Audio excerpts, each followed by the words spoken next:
Praise the lord. యేసుక్రీస్తు ప్రభువారి ఘనమైన నామములో అందరికీ ఈ నూతన దినపు శుభాలు. రోమీయులకు రాసిన పత్రిక 8వ అధ్యాయం 17వ వచనాన్ని జ్ఞాపకం చేసుకుందాం. మనము పిల్లలమైతే వారసులము, అనగా దేవుని వారసులము, క్రీస్తుతో కూడా మహిమ పొందుటకు ఆయనతో శ్రమపడిన ఎడల క్రీస్తు తోడి వారసులము. వారసత్వం అంటే ఇన్హెరిటెన్స్. వారసత్వం లేని దేశం అనేది ఉండదు. అలాగే సంపదకి కూడా వారసత్వం ఉంటుంది. తదనంతరం తమ సంపద అంతటికీ వారసులు ఎవరు అని ముందే నిర్ణయించుకుంటారు.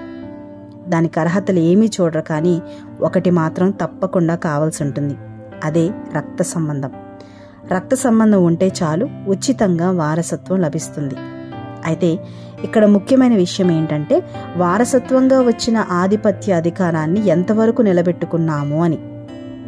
అయితే ఈరోజు దేవుడు మనకిస్తున్న ధైర్యం ఏంటంటే, మనం కూడా వారసులమే. ఈ లోకంలో ఉన్నంత వరకే కాదు, ఈ లోకం దాటిన తర్వాత కూడా.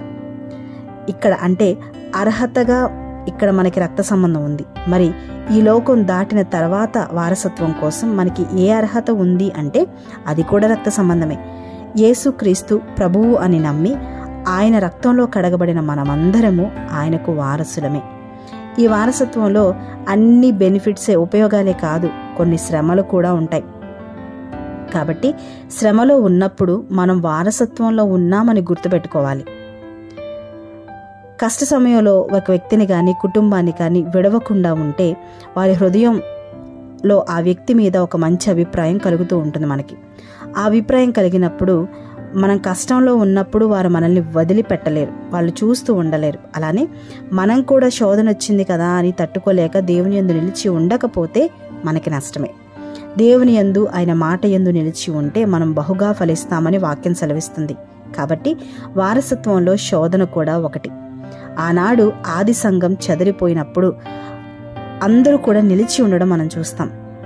వారు దేవుని పక్షాన నిలిచి ఉన్నారు. ఆది సంఘం విస్తరిస్తున్న సమయంలో సంఘ పరిచర్య కొరకు ఎన్నుకోబడిన 7 యవనస్తులలో స్టెఫను కూడా ప్రముఖుడు. అటువంటి స్టెఫను అప్పగించిన పనిలో నమ్మకస్తుడు. అప్పుడు సంఘం దినదినము వర్ధిల్లుతూ, ఆత్మలు రక్షించబడుతూ దేవుని మహిమను కన్నులారా చూస్తున్నారు. ఈ యవనస్తుడైన స్టెఫను శ్రమల్లో దేవుని యందు నిలిచిన వ్యక్తి. తన ప్రాణాన్ని సైతం లెక్క చేయలేదు. యేసుక్రీస్తు అన్న మాట పలికితేనే శోధనొస్తుంది, చుట్టూ ఉన్నవారు హింసిస్తున్నారు అని పారిపోలేదు. కాబట్టే అతను వారసత్వాన్ని నిలబెట్టుకున్నాడు.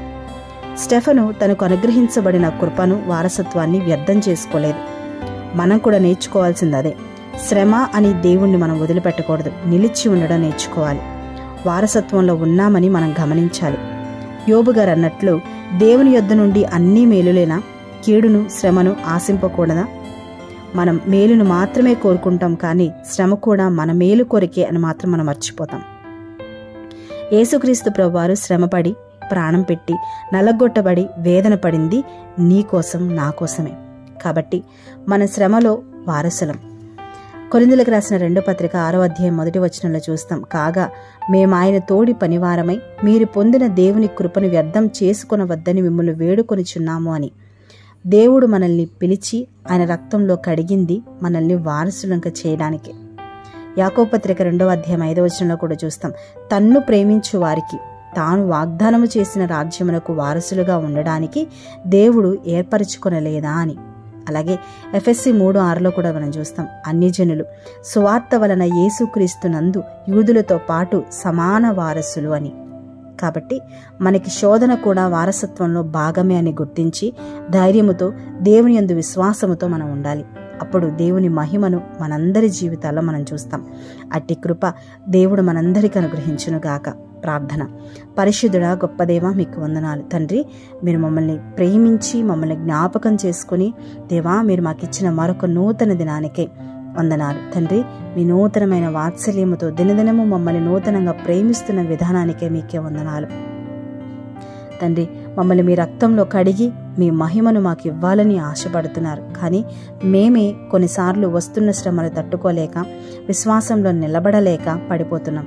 దేవా, ఈ బలహీనలను జ్ఞాపకం చేసుకుని ఈ బలహీనత నుండి మమ్మల్ని విడిపించి అన్నిటిని తట్టుకొని నిలబడగలిగిన ఆత్మ బలం మీ మహిమని చూసే కృప అయా ఈ ప్రార్థనలో ఏకీభవిస్తున్న ప్రతి బిడ్డకు మీరు అనుగ్రహించండి తండ్రి. దేనినైనా సరే ప్రార్థన ద్వారా జయించగలగడానికి దేవా మాకు తగిన శక్తిని, జ్ఞానాన్ని, ఆలోచనను మాకు దయచేయండి దేవా. కుటుంబాలన్నిటిని కూడా పేరు పేరున జ్ఞాపకం చేసుకొని ప్రతి బిడ్డకి ఏదైతే లోటుగా ఉందో దాన్ని మీ మహిమైశ్వర్యములో తీర్చి సాక్షులుగా మీరు నిలబెట్టి, బలహీనులుగా ఉన్న వారిని ముట్టి స్వస్థపరిచి బలపరిచి కుటుంబాల సమృద్ధి, సంతోషం దేవా, నెమ్మది, సమాధానం దయచేసి అయా నీకు సాక్షులుగా ప్రతి బిడ్డను దేవా ఏ ఉద్దేశంతో మీరు ఏర్పాటు చేసుకున్నారో, ఏ ఉద్దేశంతో మీరు కొన్నారో, ఏ ఉద్దేశంతో మీరు తండ్రి మీ సంకల్పంలో భాగంగా వారిని నిలబెట్టారో ఆ ప్రతి ఉద్దేశం దేవా ప్రతి బిడ్డ పట్ల సంపూర్ణంగా మీ చిత్తం నెరవేరులాగన సహాయం చేయమని యేసుక్రీస్తు ప్రభువు వారి ఘనమైన ఉన్నతమైన నామంలో అడిగి వేడుకొని ప్రార్థించి పొందుకున్నాము తండ్రి. ఆమేన్.